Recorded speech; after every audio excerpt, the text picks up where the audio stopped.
We are good to go. Richard, can you do a clap for me? Just hold your hands out in front of you like this. Beautiful, thank you. What's that for? That's your action snapper. Science isn't about facts about the world. That's called knowledge. Science is actually a process. Science is a way of thinking, a way of getting to that knowledge. Jim Al-Khalili, thank you for talking to New Scientist. Now, you're well known in the UK for for interviewing the scientific great and good for the BBC programme The Life Scientific. So to turn the tables a bit, can you tell us first off what made you take up a Life Scientific? Oh, so really we're going back to when did my passion for science or for physics begin? I guess in my early teens, I think at a time when I was playing football, discovering girls, thought I'd one day play for my beloved Leeds United, who were sort of a good team back then. This is the 1970s. We're talking about the 1970s, mid-70s. But I just realised I enjoyed science, but physics in particular, I just found it easier. Physics was, for me, it was puzzle solving, it was common sense. Chemistry and biology, I had to remember stuff, and I'm terrible at remembering stuff.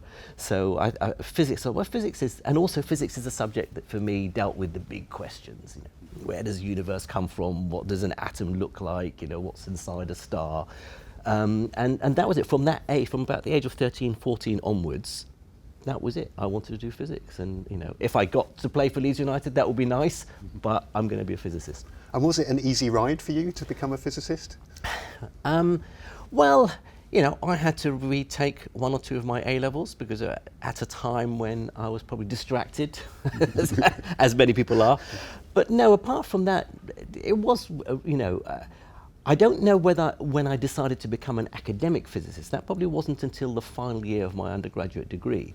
I always assumed I'd get a physics degree and then do physics somehow, somewhere out in the world. But at some point I decided, no, I want to do research, I want to stay on and do a PhD, and then climb the academic ladder. And in that sense, I guess things did fall into place quite nicely for me. Mm-hmm. Now, your latest book is called The Joy of Science. I've got a copy of it here. Is the joy of science something that you feel on a day-to-day basis? It is, actually, yeah. I mean, it's a nice sort of snappy title for a book, but I think part of why I enjoy science communication is that I like doing the science, I like finding out stuff for myself, but I can't imagine then not sharing it with as many people as possible. You know, if you discover something new about the world, why would you not want to shout it from the rooftops? Everyone can have should be able to see why science is so joyful, why understanding how the world is and how it works is something to celebrate. So, I mean, you do a very specific type of science as a theoretical physicist, models of reality, if you like. That feels very different from, say, what a climate scientist might do with establishing models of Earth's atmosphere, or someone discovering vaccines might do. So what actually is science? Science is so broad. There's so many different ways of doing science. It's not just about solving equations. It's not just about sitting in front of a computer or wearing the white lab coat and pouring test tubes and so on. So what I try and get across in the book, first of all, that science isn't about facts about the world. That's called knowledge. Science is actually a process. Science is a way of thinking, a way of getting to that knowledge. And it could be, you know, sitting, observing birds nesting on a cliff's edge. It could be digging into the ground to understand geology. It could be solving algebraic equations. It could be writing mathematical computer programs to model the climate. It could be working in a lab with lasers or test tubes or whatever. So there are lots of different ways of doing science. But when we talk about science, we mean a way of gaining knowledge about the world rather than the facts, which is what a lot of people think. They think science is, you know, knowing stuff. No, science isn't knowing stuff. Lots of people know stuff. Science is a way of getting to how the world is. It's about getting closer to the truth. Yeah, for me, absolutely. And I do think, particularly, these days, there is this perception that truth is what you make of it, what you want. Truth is relative. That my truth may not be the same as yours. We have different perspectives, different ways of looking at the world. But in science, particularly in the natural sciences, physics, chemistry, biology, geology, astronomy, there is a truth. There is an absolute truth because there is a way that things are. And it shouldn't be down to my subjective, well, today's a Tuesday, I think the world behaves in this way, and tomorrow I'll think it's that. No, wherever we come from, whatever culture, whatever time period, whatever language we speak, we should be able to reach that truth about the world.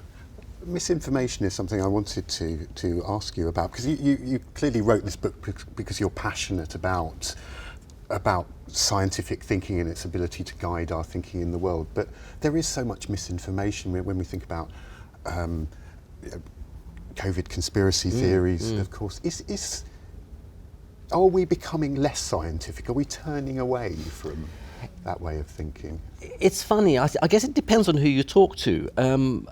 In general, I think we're becoming more scientific, broadly. The pandemic has certainly taught us that, we can't face up to the challenges of the 21st century without science. We need the scientists to develop the vaccines, to understand the nature of how pandemics spread and so on. And we're learning more as a society about how scientists work, how they think, and what the scientific method is. But you're right, amplified by the internet and social media, there does seem to be a rise in misinformation, in irrational thinking. And that's very difficult to combat because the people who buy into irrational ideologies or conspiracy theorists do think they're behaving scientifically. They really do believe they have an inquiring mind, they're questioning, they don't believe anything they see, they're looking for evidence. They say, look, we're doing all the things that the scientific method tells us to do, but they're arriving at something that is wrong. How do we combat? You say it's difficult to combat them, but are there any ways you can talk to a conspiracy theorist, an anti-vaxxer, and convince them of the real scientific? There are always ways. I mean, there are some conspiracy theorists, if there's someone who is adamant that the Earth is flat, or that we didn't go to the moon, or that alien abductions are real, in a sense, it sort of doesn't matter if there are people who believe that. The world would be a boring place if we all believed the same thing, and it adds a bit of colour. And it's not a serious issue. But yes, when you come to people spreading lies about vaccines, for example, we do have to do something. You can't shout your way into getting them to agree with you. You can't say they're being stupid. What you have to do, and it's something I try and explain in the book, is to persuade people to examine why they believe what they believe. Everyone seems happy to say there's confirmation bias, but not enough people examine their own biases. Why do I believe what I believe? Why do I feel uncomfortable when you've just given me some information that goes against what I thought was true? So I think that's the way to tackle conspiracy theorists, is to win them over by accepting that they truly believe what they believe, but also getting them to understand there's such a thing as what's called cognitive dissonance. That you are truly, you are uncomfortable in hearing something that goes against your existing beliefs. Examine those biases and beliefs, examine where you got your evidence from. So, obviously, science likes to think of itself as being an objective way of looking at the world, of being unbiased. But of course, there are immense cultural biases that come into science because of the sort of people who do it. How do we combat those biases that are inevitably there? Yeah, I mean, scientists are people, right? So they have their own ideological views, they have their own motivations, whether it's to get funding, whether it's to push a particular hypothesis or theory that they've invested a lot of years into. Is the scientific method, as we've developed it over the centuries, has been designed to combat that, to correct for our biases. So things like reproducibility, if you come up with an idea or make an observation in a lab and say, I've discovered this, that doesn't make it right. That has to be, you have to show it, you have to prove it. Other people have to repeat that experiment or that observation and see if they get the same results. Bad ideas in science don't survive. Science is about gaining consensus. There are certain dogmas that last because, people sort of fall into the trap of thinking this is the way things are, and then you get the lone Einstein who comes along who says, actually, you were all wrong, this is the way, and everyone goes, wow, what a genius. The problem is everyone thinks they're the new Einstein, and people don't agree with the consensus because they think, no, listen to me, Einstein was right, I'm right as well. Science, the scientific method corrects for this in general. So, one step backwards, two steps forwards, but ultimately we tend to overcome those biases. But how do we decide who or what is to be trusted? I mean, how does that process work? Yeah, with difficulty, particularly there's so much information we're being bombarded with at the moment all the time. We get our news, we get opinions coming from all different directions. Life was easier. It doesn't mean it was better in the past, but it was certainly easier when you only read one newspaper and you got your views from that paper.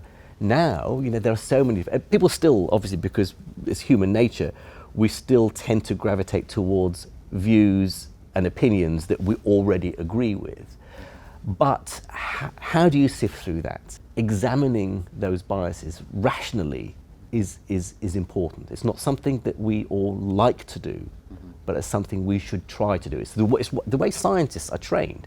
A good scientist will not say, my theory is right because I want it to be right, or because it feels right, or because it means I'm going to get promotion. A good scientist says, well, I may be wrong. I should question and examine what I think, because ultimately I'm going to be found out if my theory or hypothesis or my observation is wrong. You talk in the book about having been an early adopter of believing in climate change because you are a scientist and you trust scientists even though you don't know yourself, you are not an expert in that area. But in particular, climate science is an area where perhaps necessarily the science is going over into activism. Climate scientists are becoming very vocal about the climate crisis emergency. Doesn't that diminish the objectivity of science when scientists become activists in that way? I can see why people would regard that it becomes ideologically driven rather than rationally, scientifically driven. But I think something as serious as climate change, we have to adopt the precautionary principle. The example is always that if you go to the doctor and the doctor tells you, if you don't change your lifestyle, give up smoking or drinking, you'll be dead in 5 years. And you say to the doctor, how sure are you? Because I might want second or third opinions. And the doctor says, well, I'm 97% sure. Now, 97% is a sort of figure that is bandied around a lot because at some point, some years ago now, it was argued that 97% of climate scientists believed that climate change was happening and it was anthropogenic. Well, some people might choose that. They might rather enjoy life for 5 years and go out with a bang than live to old age. But most people say 97%, that's a good enough, precautionary principle, I'm going to change my ways. And I think the activism connected with climate change is really to try and get that point across, that in all likelihood, we're never sure, in science you can never be certain, but with overwhelming probability, things are going bad and we need to do something. And so, I think sometimes you do have to shout about it when people aren't listening. So I see the activism not as political ideology, but as a necessary thing that we have to do to persuade people to change their ways.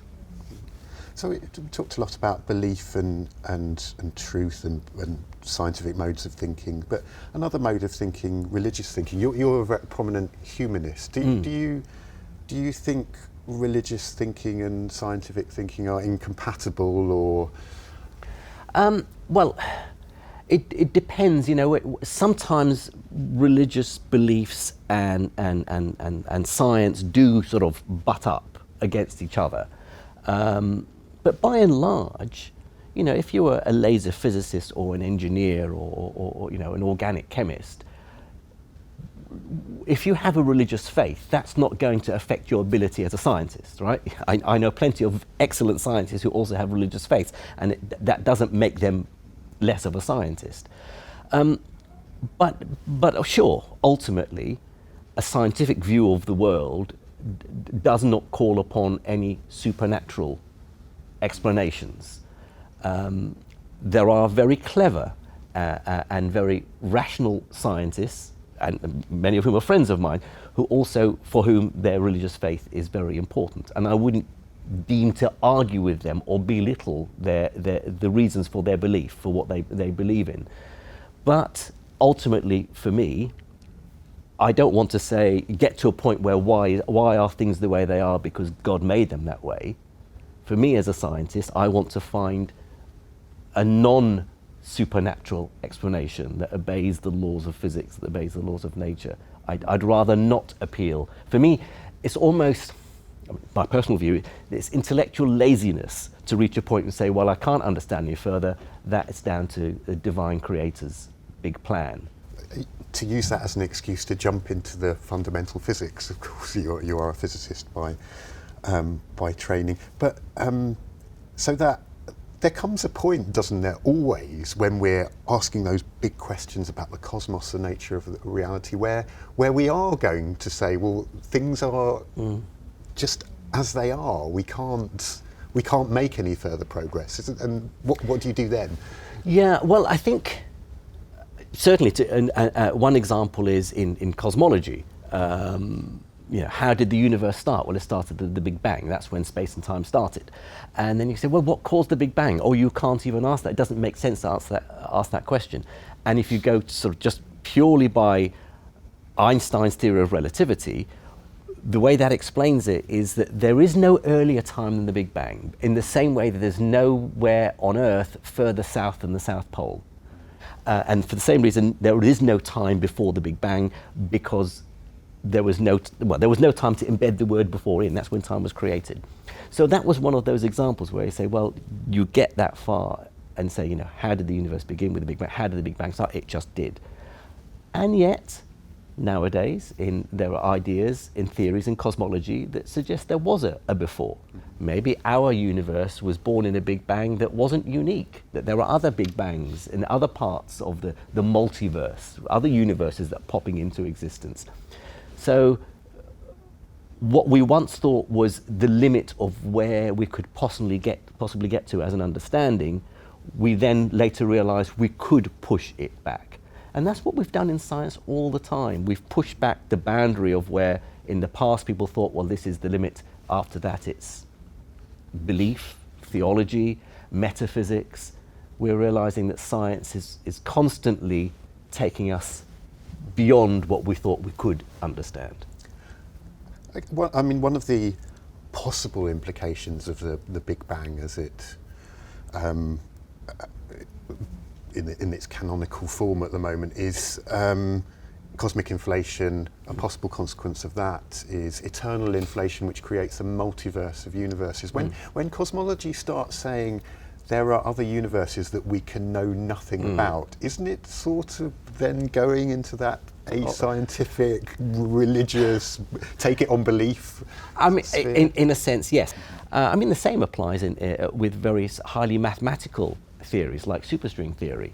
And there are many scientists who've said, look, if your theory, your idea, whether it's parallel universes or whether it's 10-dimensional curled up strings, if you can't design an experiment to test it, then you're failing one of the list of conditions of what you define as science. The scientific method means testing hypotheses.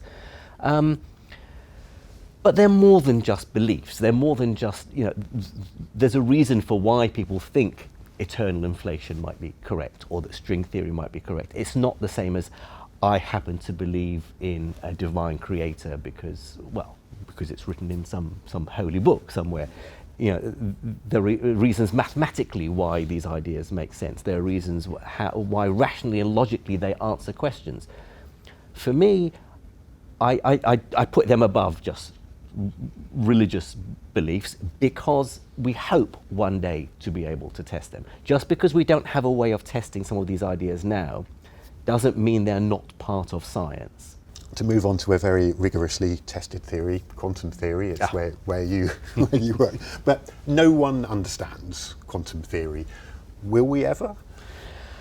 Well, it depends what you mean by understands quantum theory, and a lot of physicists get very hot under the collar about this because quantum mechanics as a mathematical framework describing the universe of the very small is very well understood. Without quantum mechanics, we wouldn't have understood the nature of materials, we wouldn't have understood how electrons arrange themselves around atoms, we wouldn't have developed modern electronics, we wouldn't have chips and computers and iPhones and whatever, right? So quantum mechanics is right in the sense that look what it's given us. You also have to have the narrative that goes with it, the story that explains, what does this symbol mean? How does it connect to the real world? Quantum mechanics, for just coming up to a century now, seems to have got away scot-free without having a unique way of explaining what the heck is going on. I'm now of a generation where we've managed to finally, I think, break away from the old guard. The founding fathers, Niels Bohr and Werner Heisenberg and Pauli and Dirac, who all said, don't worry your pretty little heads about why it is all the way it is. If you are going to be worried, go off and become a philosopher. We are doing physics and quantum mechanics works. We now got to the stage of saying, actually, that's not enough. There are so many interpretations out there. Do you have a sense of, or which runner in that race would you back, basically? Now we are bordering on something akin to religious belief. You belong to the many worlds school, or the Bohmian school, or the Copenhagen school, and the issue is that all of those different interpretations work. They all agree and describe the equations of quantum mechanics in different ways, but they all make the same predictions about any experiments or tests you care to do to see if they're right or wrong. So it does become a matter of philosophical choice which one you choose. I'm agnostic. I would say I do prefer what are called realist interpretations. There is a real world out there independently of what we might think. But within that realist interpretation, there are a number of candidates. There's the many worlds interpretation that says every time the universe is faced with a choice, it branches out. There's the what's called the Bohmian pilot wave interpretation. There's the spontaneous collapse interpretation. I don't know which one of these is right. And I sort of have a fondness for the Bohmian interpretation, but having a fondness is not the way we do science. I'm also becoming less anti many worlds interpretation, what some people call the Everettian interpretation. I used to hate it. I mean, it's ridiculous. Near infinite number of universes. Every time an atom on the other side of the galaxy decides to, change its mind or go left or right. But I can see the power of that interpretation. The one thing I will say is that I believe there is a unique interpretation, and that whether or not we find it, I don't know, but it's out there. The universe doesn't care about the different ways we describe what's going on, but whatever it is, it does behave in a certain way. Is our problem with interpreting quantum theory to do with our position as observers seems to be so important in it? Are we missing a connection between the mind and matter, mathematical way of looking at consciousness? Certainly, this is something that has been thought about and discussed. And there were physicists in the mid 20th century who really gave credence very strongly to the idea that consciousness plays an important role in observing the quantum world. So Hungarian physicist Eugene Wigner was certainly sort of a supporter of this idea. I don't think these days we want to go that far and say there's something magical. It's mystical for most physicists today to think that the power of consciousness and the nature of the human mind somehow has a bearing on the quantum world. The way we think of it now, the sort of research that I'm working on at the moment, is to say that anything that behaves quantum mechanically doesn't do so in isolation. It's surrounded by an environment, and it's surroundings that are looking at it, that are measuring it. And there's a way we can describe this mathematically. They're called open quantum systems, and there's something called decoherence, where the quantumness leaks out into the environment. So Schrodinger's cat, the famous cat in the box that's dead and alive at the same time, doesn't make up its mind whether it's dead or alive once a human being with a consciousness or a PhD or a white lab coat opens the box to check it. You know, whatever quantumness has gone on there has decohered long before the box is open. But it's still a problem. It's still this issue between the quantum world and our everyday, what we call the classical world. Where is that boundary? What constitutes a measurement? These are fundamental questions that are still being asked today. What's nice is that we're now at a point where it's respectable to ask those questions. I think for many years it was sort of not the shut up and calculate time. I guess one question to ask is, I mean, given the theory works, we have all this technology based on it, why does it matter? Well, I have to be careful here because my father was an engineer, my brother did engineering, my son is an engineer, but with all due respect, that's an engineer's way of thinking, not a physicist's way of thinking. If it works, fine, I'm going to take it, I'm going to make use of it. For me, as a physicist, that's not enough. I don't care if it works or has applications, or that, you know, the equations of quantum mechanics make predictions that I can go and test. Great, well done. But as a physicist, I want to know how it works. And I don't feel comfortable or happy until I understand the how and the why. A very specific sub-area of quantum physics that you've worked on in the past is the role of quantum physics in the processes of life. Where are we in that? 'Cause some people say, well, of course life is quantum on some level, but there's this thing called decoherence, as you mentioned, which means that in our classical world we're not quantum. But what is the... Yeah, so I got interested in this new field. It's called quantum biology. I mean, probably a quarter of a century ago now. And it's fair to say that even to this day, it's speculative. It's in some sense controversial. Partly, biologists don't know quantum mechanics and they won't accept that quantum weirdness is going on inside their labs.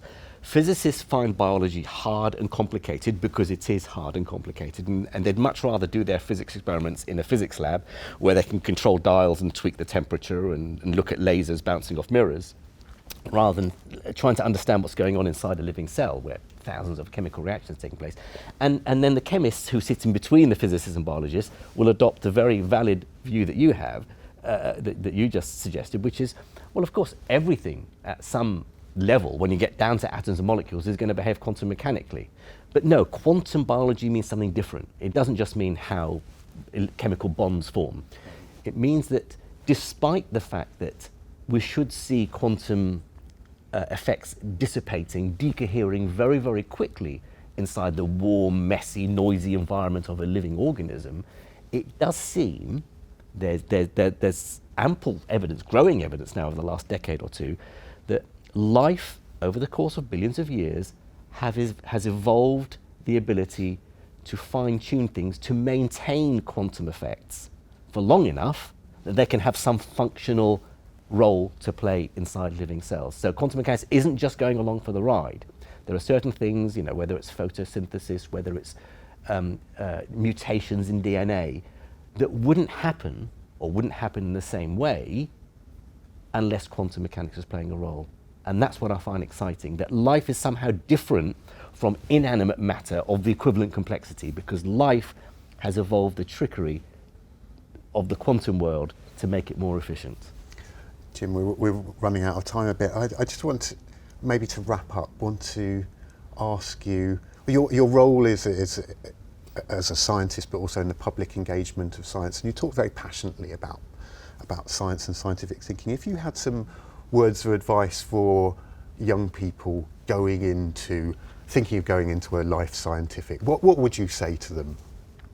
All children are curious. All children ask the why questions. Yes, but why? Yes, but why? And in the end, parents get just frustrated and want to put a stop to it. And most people, when you grow up to adulthood, you stop asking the why questions. You get on with life and all the problems and challenges that life throws at you. You don't have time to sit back and contemplate why things are the way they are. To be a scientist, you never lose that childlike curiosity about the world. If that's the sort of person you think you are, that's what gets you going, being curious about the world, then you're already a scientist. All you need to do is learn the basics in a particular field. And we can't, cover all areas of science. You've got to choose, whether you want to become a quantum physicist or an astronomer or an ornithologist or whatever it is. That's science, but it's being curious and rational about how the world is. Jim Al-Khalili, thank you very much. My pleasure.